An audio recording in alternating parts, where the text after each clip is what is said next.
Hi guys, today we're going to ease into another quiet tale, another candlelit memory from the 15th century. If you're here to unwind, to dream, or just to let your thoughts drift like smoke on the evening air, this story is for you. Tonight, I want to introduce you to a man named Matías de Aranda. He wasn't famous, not a ruler, not a warrior, not even a poet. He was simply a collector of time. He lived in the city of Toledo, in Spain, during the late 1400s, a time of great tension and great brilliance. While kings debated borders and scholars whispered about a new world across the sea, Matías sat quietly in the upper rooms of the cathedral archives, surrounded by scrolls, soot, and silence. But what made him special was not what he wrote, it was what he kept hidden. Let me explain. Matías was born in 1443, the son of a clockmaker and a bookbinder.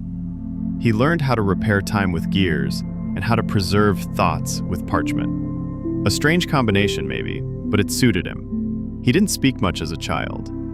He watched the world, watched how people repeated themselves, how stories changed just a little every time they were told. And one day, at just 12 years old, he asked his mother a question. If stories change when we say them, which one is true? His mother laughed. That's why we write them down, she said. But Matías didn't laugh. He just looked out the window, as if he was already chasing something far older than paper. When he grew older, he was invited to study in the cathedral scriptorium, copying old records, cleaning ancient texts, cataloging the voices of centuries past. He did his work well, quietly, carefully. But soon, something began to trouble him. You see, he noticed that entire sections of history were missing, not just smudged or damaged, but deliberately removed. Entire days erased from royal records, confessions scratched out of church scrolls, letters with the names of people blotted into black clouds. He asked a senior monk about it once. "Ah, brother," the monk said, eyes narrowing, "there are things not meant to be remembered." But Matías disagreed. So, in secret, he began what would become his life's work, a book. Not a book of facts or names or victories, but a book of the erased. He called it El Silencio de los Siglos, the silence of the centuries. He would slip into the archives at night, lantern in hand, and copy what he found in hidden margins and faded footnotes. Sometimes a name, sometimes a phrase, sometimes only a feeling. The stars fell that night. They burned the letters at dawn. She wept as they took the bells. Over time, he filled one book, then two, then five, each one bound by his own hand, wrapped in soft cloth, hidden beneath loose stones in the library walls. But here's the strange part. Every time he finished a book, he began to remember things he never lived. He would wake from dreams where he was standing in a forgotten tower during a storm, or sitting beside a child who wasn't in any census, listening to lullabies never recorded in songbooks. He started calling these memories the echoes. He believed, truly believed, that forgotten history didn't vanish.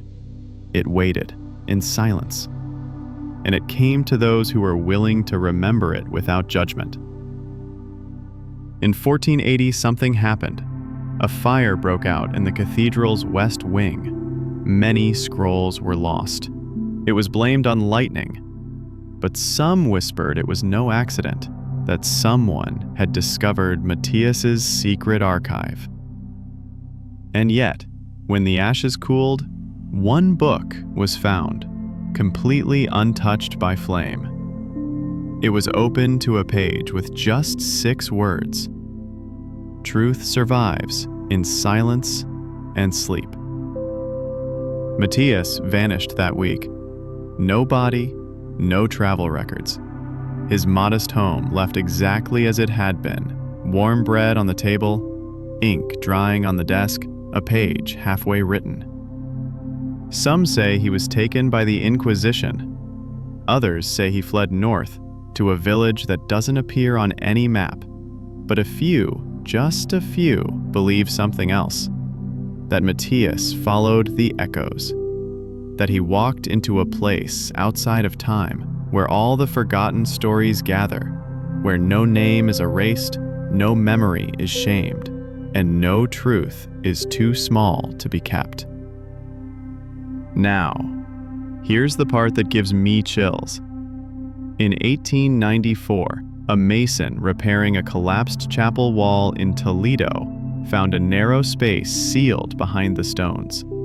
Inside it, 5 cloth-wrapped books, each one filled with names, stories, and phrases that don't exist anywhere else in written history. Scholars dismissed them as fiction, but tucked between the pages of the final book was a slip of paper. It read, "If you're reading this, you've begun to hear them too. M. de A." So, that's the story of Matías de Aranda, the silent historian of Toledo. A man who believes that no story is ever truly lost, just waiting for someone quiet enough to hear it again. Thank you for listening. Have a great day. See you next time.